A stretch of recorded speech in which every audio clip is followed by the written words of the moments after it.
5.1 Plan Resource Management. Plan resource management is the process of defining how to estimate, acquire, manage and use team and physical resources. The key benefit of this process is that it establishes the approach and level of management effort needed for managing project resources based on the type and complexity of the project. This process is performed once or predetermined times in the project. Resource planning is used to determine and identify an approach to ensure that sufficient resources are available for the successful completion of the project. Project resources may include team members, supplies, materials, equipment, services and facilities. Effective resource planning should consider and plan for the availability of or competition for scarce resources. These resources can be obtained from the organisation's internal assets or from outside the organisation through a procurement process. This may significantly impact project costs, schedules, risks, quality and other project areas. That's from PMBOK Guide, page 312. Up until the 6th edition of the PMBOK Guide, this knowledge area was called Project Human Resource Management, and as the title suggested, it only dealt with people. But PMI expanded it to include all of the resources, as a number of the processes are similar, and this process for developing a resource management plan is a new addition too, i.e. it hasn't been in the PMBOK guides before this one. Plan resource management inputs. Number 1 is a project charter. The project charter is the first document to be created, and the project doesn't actually exist until it has been signed off, and it is signed off before even the scope statement is created. There's a tendency to think of the project charter as merely an historical document which can be safely held in a file somewhere. It is actually required a number of times on the project, and for the examination it would be a good bit of research to find out when it is used. The main reason is that it's a very high level view of what the project hopes to achieve, why it hopes to achieve it. It also has a milestone chart which gives us a what will happen when overview of the schedule.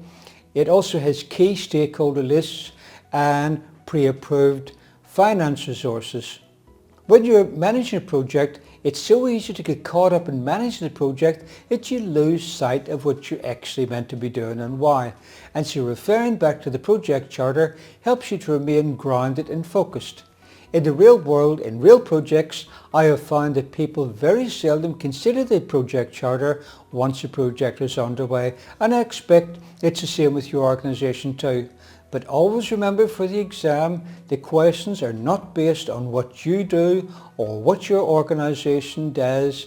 When answering PMP questions, you should always do what the PMBOK says to do. That's the clue to success in the exam. Input number 2, project management plan. And the components we're looking at here are the quality management plan. This plan helps define the level of resources that will be required to achieve, maintain the defined level of quality and achieve the metrics for the project. There's no point in saying you will set up a 10-person change control authority and have 5 people for each product performing quality control checks if you don't have the people to do it. And so this is where you will find out what is expected. Scope baseline. The scope baseline identifies the deliverables that drive the types and quantities of resources that will need to be managed. If the scope baseline specifies software to be produced, then you will need to provide software experts. If you need a wall built, you need bricklayers and labourers and so on. Input number 3, project documents. The documents that need to be considered as inputs for this process are the project schedule to show when you need resources and for how long you need them. Requirements documentation to specify the type and amount of resources needed for the project and may influence how they are managed. Risk register for the information on relevant threats and opportunities that may impact resource planning. Stakeholder register to help identify stakeholders who have a particular interest in or an impact on resources needed for the project. For example, if you require information technology resources, then you will probably find that the IT manager wants to be involved.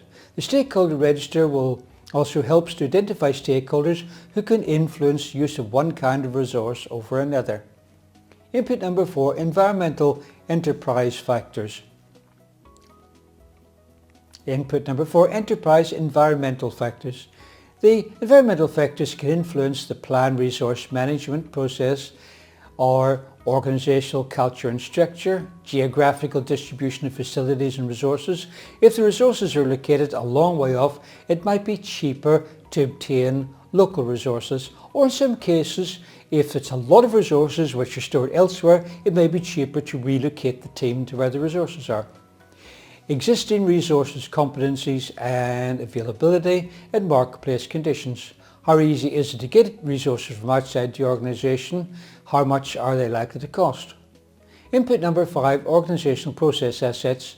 And here we're thinking of human resource policies and procedures, physical resource management policies and procedures, safety policies, security policies, templates for the resource management plan, and historical information or for similar projects.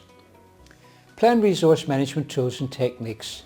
Number 1, expert judgment. Expertise should be considered from individuals or groups with specialised knowledge or training in the following topics. Negotiating for the best resources within the organisation. This can be especially useful if you work in a weak matrix organisation, which I'll cover later in this module, because instead of being given people for your team, you will have to borrow them from their line managers. On top of that, you'll have to make sure that people with a high level of skill or knowledge are available, but they will be in great demand. And you will need all the help you can get, otherwise you'll end up with the outcasts and the rejects. You have probably seen movies where a teacher is given a class of ragtag misfits and somehow the teacher works a miracle and they win a major competition. For some reason, those miracles never happen in projects. So my advice is, do your best to get the best. What other expert judgment will you need when planning resources? Talent management and personnel development so that you can work a miracle on your ragtag bunch of misfits. Determine the preliminary effort level needed to meet project objectives. Determine reporting requirements based on the organisational culture. Estimating lead times required for acquisition based on lessons learned and market conditions. In the public service in Australia, and probably other countries too, it takes around 6 weeks to go from requesting an external resource to actually having that person sit at a desk. And other resources might have to be imported and cleared through customs. A few years ago I decided to buy a new guitar for my son for Christmas. I bought him a Gibson robot guitar. It's really clever. It can tune itself and it can load up its own strings and things like that. And I bought it from the US. I live in Australia, but it took 2 weeks longer than expected to arrive and over $100 more. The reason was that the guitar body is solid mahogany, and coming into Australia it had to be fumigated and quarantined for 2 weeks in case there were any beetle larvae in the wooden guitar body. And that's BEETLE larvae, by the way, not BEATLE. It wasn't Norwegian wood. Okay, so we are looking at what expert judgment we need. Identifying risks associated with the resource acquisition, retention and release plans. Complying with applicable government and union regulations in managing sellers and the logistics effort to ensure materials and supplies are delivered when needed. If you're going to buy 1 million tons of bricks, it would be inconvenient to have them all delivered on day one, and your financial controller wouldn't pay for them. Much better to have a supplier deliver a pile at a time when you actually need them. Tools and techniques number 2, data representation. The techniques that can be used for this process include charts. What data are we intending to represent? Largely we're trying to show hierarchical relationships between classes of resources.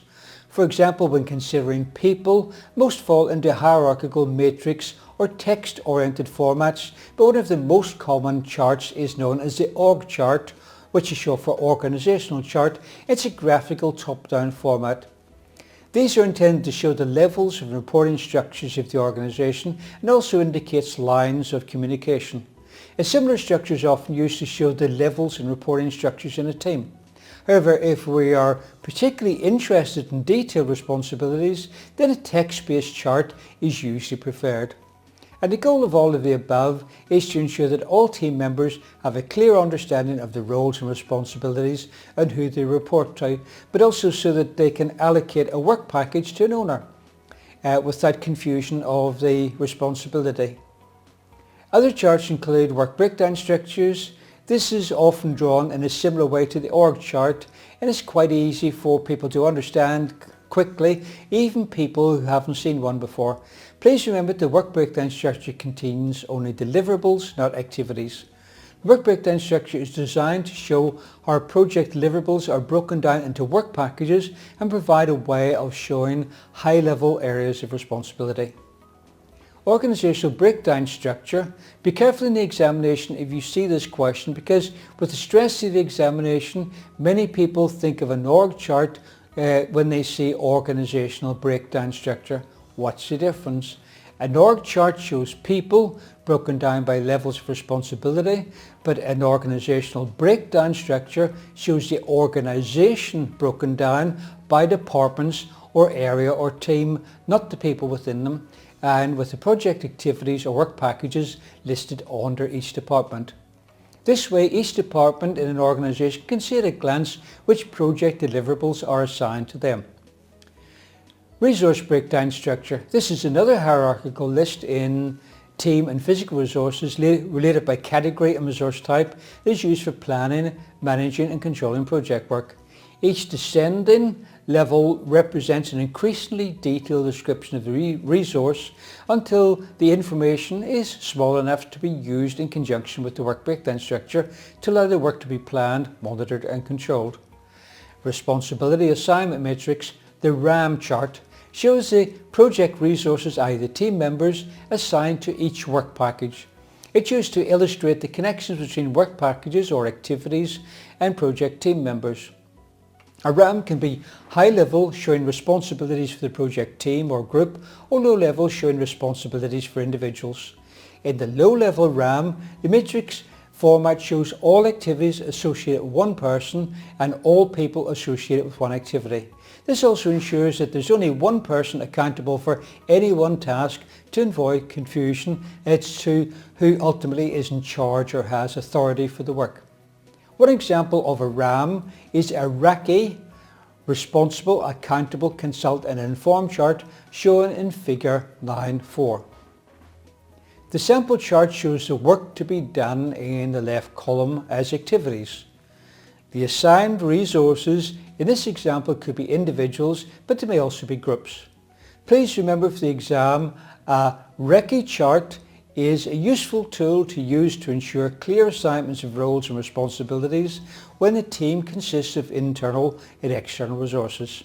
Also, it is important to know what the RACI means. There are two common exam questions on this acronym. One question will ask what RACI means and offer 4 possible lists with responsible, accountable, consult, inform as the correct answer. Another question will try to find out if you understand the difference between responsible and accountable. Do you know the difference? Responsible person is a worker, i.e. somebody who actually does the work. An accountable person is a manager who delegates the work to the worker and must ensure that the work has been done. Text-oriented chart formats. Team member responsibilities, authority, competencies and qualifications that require detailed descriptions can be specified in text-oriented formats. If you try to show these in a hierarchical format, you get too messy and you just can't see the details clearly. Many organizations have standard templates for these charts, or you might find the previous examples in Lessons Learned repository that you can recycle. Tools and techniques number 3, organizational theory. Organizational theory provides information regarding the way in which people, teams and organizational units behave. Effective use of common techniques identified in organizational theory can shorten the amount of time, cost and effort needed to create the plan resource management process outputs and improve planning efficiency. Applicable organizational theories may recommend exercising a flexible leadership style that adapts to the changes in the team's maturity level throughout the project lifecycle. It's important to recognise that the organisation structure and culture impacts the project organisational structure, and that's from the PMBOK guide, page 318.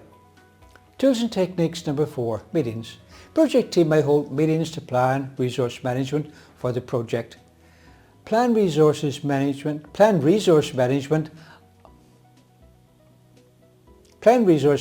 outputs. Output number 1, resource management plan.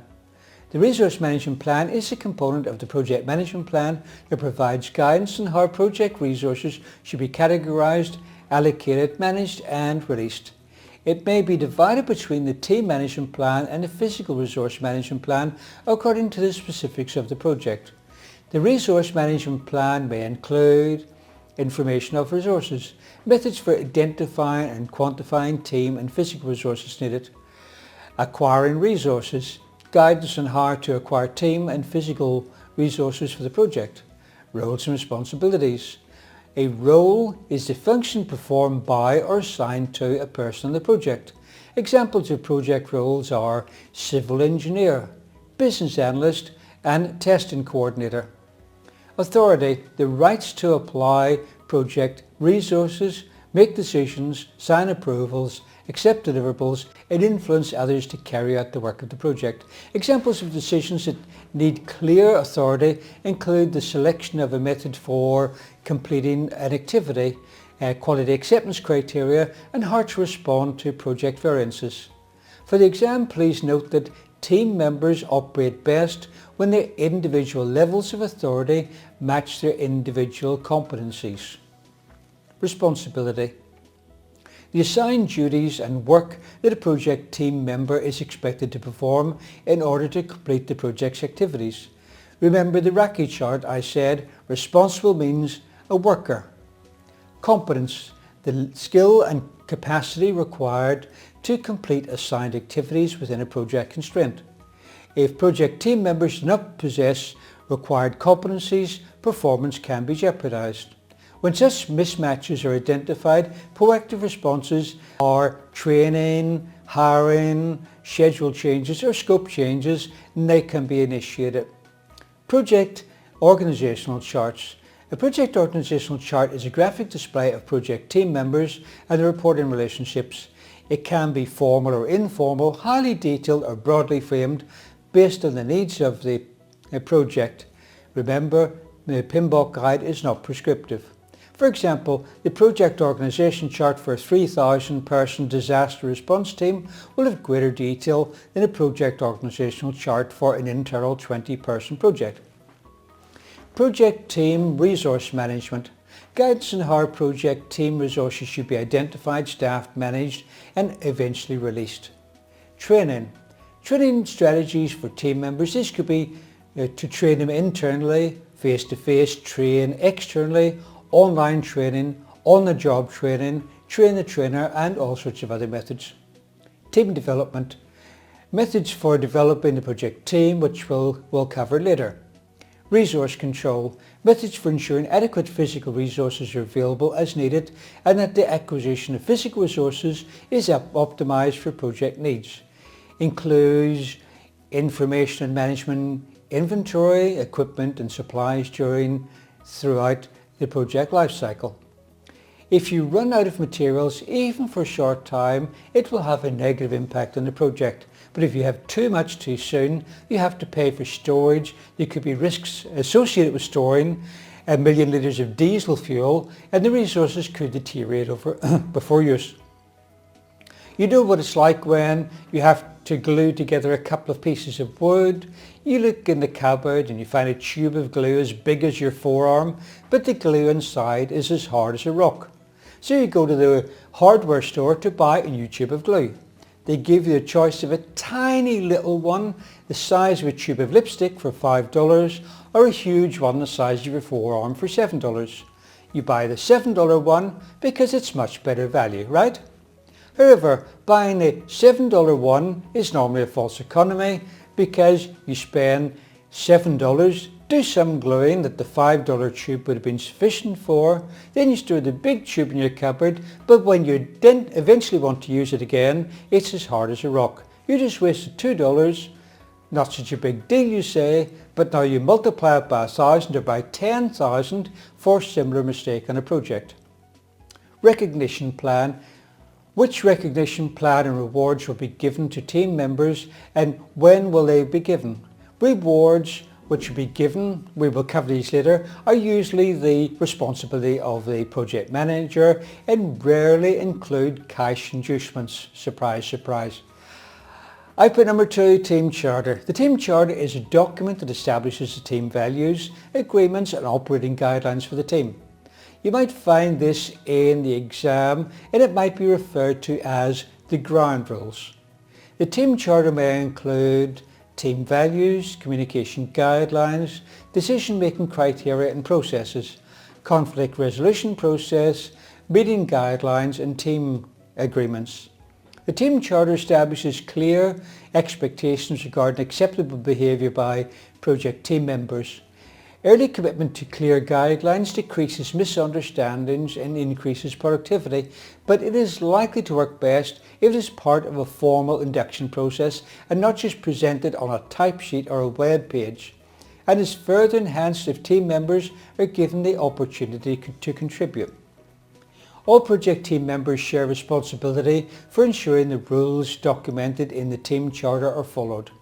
Output number 3, project document updates. These would include the assumption log, the risk register and have a look at the risk register. The risk register is updated with risks associated with team and physical resource availability or other known resource related risks. This could include certain expert resources being unavailable, accidents and injuries, staff strikes, threats from storing dangerous materials, substandard materials and so on.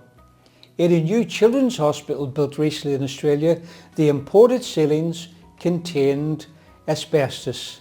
The low quality water fittings contaminated the drinking water with lead for several years and the cladding on the outside of the building was not sufficiently fire retardant. These risks didn't seem to be in the risk register for the project, but hopefully they were added to the lessons learned repository so that they'll be in the risk register for future projects. And that brings us to the end of the plan resource management. The next lesson is 9.2, Estimate Activity Resources. Please read the corresponding chapter of the PMBOK guide before watching the video.